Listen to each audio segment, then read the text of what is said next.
Hi everyone, welcome to Tamil கைத்தறி.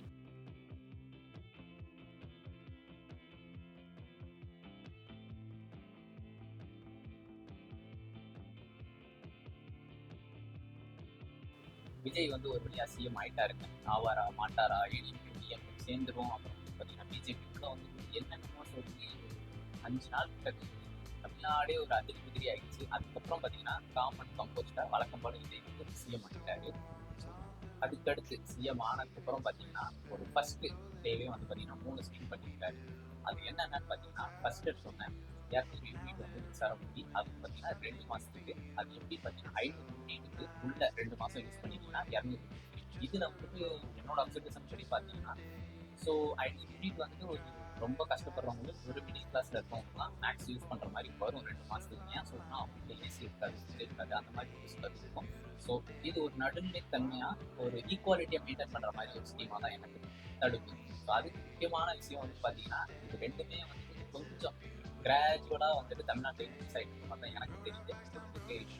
அதுவும் நம்ம விர்ச்சுவல் வாரியர்ஸ் வந்து கேட்டீங்கன்னா, அவங்க டிவிக்கே வந்து பார்க்க ஆரம்பிச்சோன்னா பார்த்தீங்கன்னா, கூட என்னென்னலாம் நடக்கும் எல்லாத்தையும் வந்து போட்டு சோசியல் நெட்ஒர்க்கை போட்டு தட்டி எடுத்துட்டாங்க. ஸோ அதுவும் ஒரு முக்கியமான விஷயம். ஸோ நம்ம பற்றி என்ன நடக்குன்னு தெரிஞ்சுக்கிட்டா தான் அதுக்கேற்ற மாதிரி நம்ம வந்து வாழணும். ஸோ அதுக்கேற்ற மாதிரி மாற்றங்கள் தான் தேவைப்படும். இது ஒரு குட் மூவ் அப்படின்ற மாதிரி தான் நான் பார்க்குறேன். விஜய் சிஎம் ஆகிறப்பே அவர் சொல்லியிருப்பாரு, இது மாதிரி கடன் வந்து எக்கச்சக்கமாக இருக்கு, நாட்டோட கடன் இப்போ வந்து என் கையில் இருக்குது. ஸோ அதை எப்படி எக்ஸிக்யூட் பண்ண போகிறேன் அப்படின்றத ப்ராப்பராக எக்ஸ்பிளைன், ஒரு வெள்ளை அறிக்கை கொடுக்க போறேன். அது என்னென்னலாம் இருக்கு, எல்லாம் இருக்கு அப்படின்றத நான் டிரான்ஸ்பரண்டா உங்ககிட்ட சொல்றேன். இது வந்து ஒரு பயங்கரமான போல்டான விஷயம். ஏன்னா அவர் வந்து இதுல வந்து போய் சொல்ல முடியாது. அது மாதிரி அவர் சொல்லணும்னு அவசியம் கிடையாது. இது மாதிரி எந்த ஒரு பிரச்சனையும் அதை பண்ணது கிடையாது. இவ்வளவு கடன் இருக்கு, இப்படி இருக்கு, இந்த சிஸ்டம் இப்படி இருக்கு, இந்த மினிஸ்ட்ரி இந்த மாதிரி இருக்கு, அந்த மாதிரி சொன்னதே கிடையாது. இது வந்து நான் உண்மையிலே வரவேற்கிறேன். அது மட்டும் கிடையாது, அவர் பதவி ஏற்று இந்த விஷயத்தான் சொல்லி சொன்னா ஒரு 15 to 20 மினிட்ஸ் வந்து டிஎம்கே வந்து பார்த்தீங்கன்னா, நாங்கள் தான் ஒரு ப்ராப்பரான எதிர்கட்சி, என்னைக்கா இருந்தாலும் நாங்கள் எதிர்கட்சியாக இருந்தாலும் நாங்கள் கரெக்டாக கேள்வி கேட்போம் அப்படிங்கிற பட்சத்தில் நம்ம ஸ்டாலின் சார் வந்து என்ன போட்டிருந்தாரு அப்படின்னா, அது எப்படி நீங்கள் எடுத்த இடத்துலேயே காசு இல்லைன்னு சொல்லி சொல்றீங்க, காசெல்லாம் நீங்கள் வந்து ப்ராப்பராக அதை கண்காணிச்சு தமிழக மக்களுக்கு வந்து நல்லது பண்ணுங்க அப்படின்னு சொல்லி சொன்னாங்க. இதனால வந்து விஜய் ஃபேன்ஸ் மாதிரி டிவிக்கெல்லாம் என்ன பண்ண ஆரம்பிச்சாங்க, போட்டு பழக்க ஆரம்பிச்சாங்க. காசு இல்லை அப்படின்னு சொல்லி முன்னாடி நீங்கள் தான் சொல்லிட்டு இந்த ஸ்கீம் பண்ணுறதுல எல்லாருமே போராட்டம் பண்ணிட்டு இருந்தாங்க. ஸ்டூடெண்ட்ஸாக இருக்கட்டும், நம்ம ஆசிரியர்களாக இருக்கட்டும், செவிலியராக இருக்கட்டும், தூய்மை பணியாளர் இருக்கட்டும், எல்லாருமே போராட்டம் பண்ணாங்க. அப்போலாம் வந்து காசு இல்லாதவங்க அரசு இருக்கு, மெயின்டைன் பண்ணுறது எவ்வளோ கஷ்டம் தெரியுமா, நீங்கள் அந்த சீட்டை இருந்தால் தான் தெரியும் அப்படி இப்படி ஏன் ஸோ அதுக்கெல்லாம் டிஃபெண்ட் பண்ணுறது தான் நான் ஒவ்வொன்றா பண்ணுவேன். டைம் நான் ப்ராப்பராக எக்ஸ்பிளைன் பண்ணிட்டு அதுலேருந்து டேக் இட் ஃபார்வர்ட், நான் தமிழ்நாட்டை கொண்டு போகிறேன் அப்படின்னு. ஸோ இது வந்து எப்படி அவர் பண்ணுவாருங்கிறது பொறுத்து பார்க்கணும். அதுக்கடுத்து வந்து பார்த்தீங்கன்னா முக்கியமான பேட்டை நான் பார்க்கணும், தமிழ்நாட்டில் லா அண்ட் ஆர்டர் முன்னாடி இருக்க பார்ட்டியாக இருக்கட்டும், எல்லாருமே தான். அதாவது அவங்க சொந்த கட்சி வந்து ஏதாவது பண்ணிட்டாங்கன்னா அது வந்து மூடி மறைக்க பார்ப்பாங்க. பட் விஜய் பார்த்தீங்கன்னா இந்த டைத்தில் காவல்துறை வந்து அவங்க கீழே மினிஸ்ட்ரி இருக்கிறது வந்து அவங்க கீழே நேரடி கட்டுப்பாட்டில் வச்சுக்கிற மாதிரி தான் அவங்க.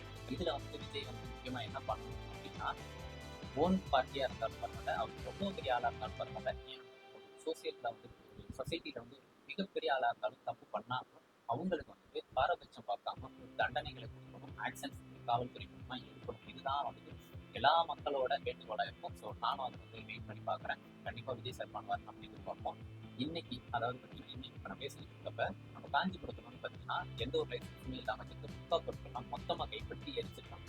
ஸோ அதே மாதிரி ஆம்னி பஸ் டிரைவர்ஸ்லாம் வந்து இனிமேல் பிடிச்சி ஓட்டக்கூடாது, இனிமேல் போலீஸ் ஸ்ட்ரிக்டான ஆக்ஷன். ஸோ இதெல்லாமே நம்ம சோசியல் நெட்வொர்க் பார்த்து இதெல்லாம் வந்து மக்கள் வந்து கொஞ்சம் சகிச்சுக்கிட்டு என்னடா அப்படின்னு இருந்த எல்லாத்தையுமே வந்து இவர் கொஞ்சம் கொஞ்சமாக கட் பண்ணுறாரு, விச் இஸ் ஒரு 2-3 டேஸ்க்கு.